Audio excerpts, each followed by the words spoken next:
پھر انہوں نے بتایا کہ کس طریقے سے میوچول لیگل اسسٹنس ہوا کرتی تھی، یعنی آپ کے پاس کوئی پراپرٹی کے ایسٹس ہیں، کوئی بینیفٹ ہیں، کوئی پراپرٹی کے کاغذات ہیں، وہ آپ نے چیک کرانا ہے دبئی سے، یو کے سے، یو ایس اے سے کہ جناب یہ اس کے ہیں یا نہیں ہیں، وہ ختم کر دیا، ان ایڈمیسیبل ایویڈنس کر دیا۔ اس کا نقصان یہ ہوا کہ آپ منی لانڈرنگ سے یہاں سے پیسہ لے کے باہر بھاگ جائیں اور وہاں سے جو بھی پراپرٹی آپ کے پاس اس کی ایویڈنس آئے، آپ اس کے اوپر میوچول لیگل اسسٹنس لے نہیں سکتے، اور اگر لے لیں تو اس کو عدالت میں ثابت نہیں کر سکتے کیونکہ وہ ان ایڈمیسیبل ایویڈنس ہے۔ اس طریقے سے جو پیسہ ملک سے باہر چلا گیا یا جا رہا ہے، ان چوروں اور ڈاکو نے اپنے صرف مفادات کی خاطر، اپنے کیس ختم کرنے کی خاطر یہ سارا نیب لاء کو تبدیل کیا۔ اور اس حوالے سے جو صنم اور عالیہ کے ساتھ ایک مینٹل ٹارچر ان کو دے رہے ہیں اور فزیکل ٹارچر دے رہے ہیں، 7 گھنٹے ان کو شدید گرمی میں گاڑی میں بٹھاتے ہیں، اس کی شدید انہوں نے مذمت کی ہے۔ اور اس وقت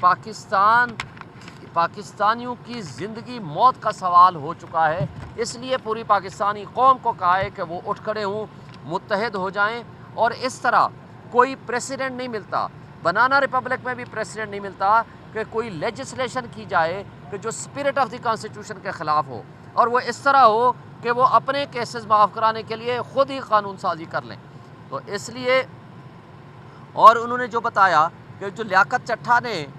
کو جو آج تک مسنگ پرسن میں شامل ہیں، تو اس کا کوئی اتا پتہ نہیں ہے، وہ تو اس چیف جسٹس صاحب کے ٹینور میں وہ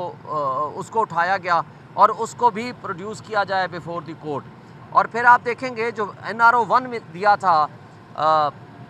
مشرف نے، اس وقت سرے محل بیچ کے وہ سارے پیسے کھائے گئے۔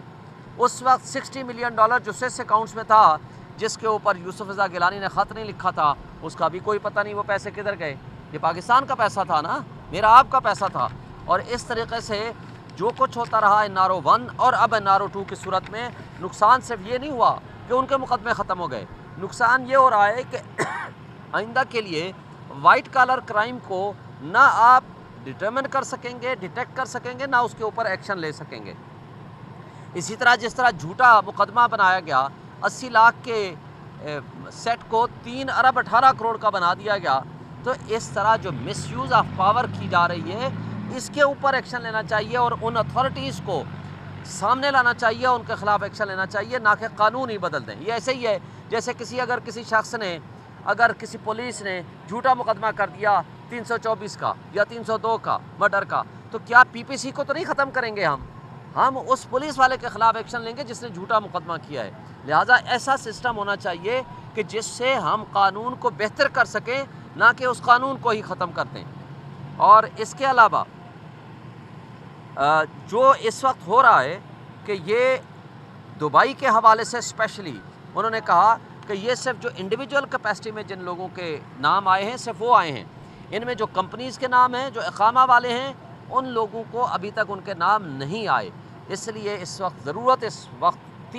4 چیزوں کی ہے۔ نمبر 1، آئین کی بالادستی ہو، نمبر 2، قانون کی حکمرانی ہو، نمبر 3، انصاف سب کے لیے یکساں ہونا چاہیے، نمبر 4، جمہوریت کو تماشا اور ڈرامہ نہیں ہونا چاہیے۔ یہ جس طرح کٹ پتلی مسلط ہو چکے ہیں، 17 سیٹوں والوں کو پرائم منسٹر بنا دیا گیا، اور وہ ادھر ڈاکو رانی جس طرح بیٹھی ہوئی ہے الیکشن ہار کے، اور جس انداز سے یہ تکبر اور اکڑ رہے ہیں، اس کی مثال آپ نے دیکھ لی ہے۔ اب اگر یہ سچے ہوتے تو جو ٹریبونل فنکشنل ہیں اس کو ختم کرنے کے لیے انہوں نے آرڈیننس کے ذریعے، ایک تو عمران خان کے خلاف 40 دن کا وہ ریمانڈ والا، وہ آپ نے دیکھا ہے، وہ آرڈیننس کیا، اور دوسرا کہ جی الیکشن کمیشن جو خود مجرم ہے کئی کیسز میں، جنہوں نے یہ ساری مجرمانہ حرکتیں کی ہیں، اس کے ذریعے کہ وہ ریٹائرڈ ججز کو لگائیں گے تاکہ وہ ٹریبونل فنکشن کر سکیں، اور یہ ساری چیزیں وہ ہیں جو ہمارے ملک کو آگے لے جانے والی نہیں ہیں۔ اچھا، یہ بتائیے گا کہ خان صاحب نے آج ایک بڑی اہم بات کی ہے کہ ہمیں پوری بات انہوں نے سننے نہیں دی کیونکہ انہوں نے ہمیں باہر نکال دیا۔ انہوں نے کہا کہ میں تمام پارٹیوں کو یہ کہتا ہوں کہ بیٹھ کر ملک کے لیے کچھ سوچیں۔ تو اس میں انہوں نے خان صاحب نے مزید کیا چاہتے ہیں کہ وہ پارٹی کے ساتھ مذاکرات چاہتے ہیں، اسٹیبلشمنٹ کے ساتھ مذاکرات چاہتے ہیں، اس کے بارے میں تھوڑا سا کلیئر کریں۔ دیکھیں، خان صاحب نے یہ محمود اچکزئی کے ذریعے پیغام ان کو پہنچا دیا ہے، اور دوسرا انہوں نے ملک کے تمام طبقوں کو انکلوڈنگ آل پولیٹیکل پارٹیز کو یہ کہا ہے کہ آپ ملک کا سوچیں، بیٹھ جائیں، اس لیے کہ یہ ملک ہوگا تو ہم سب ہوں گے۔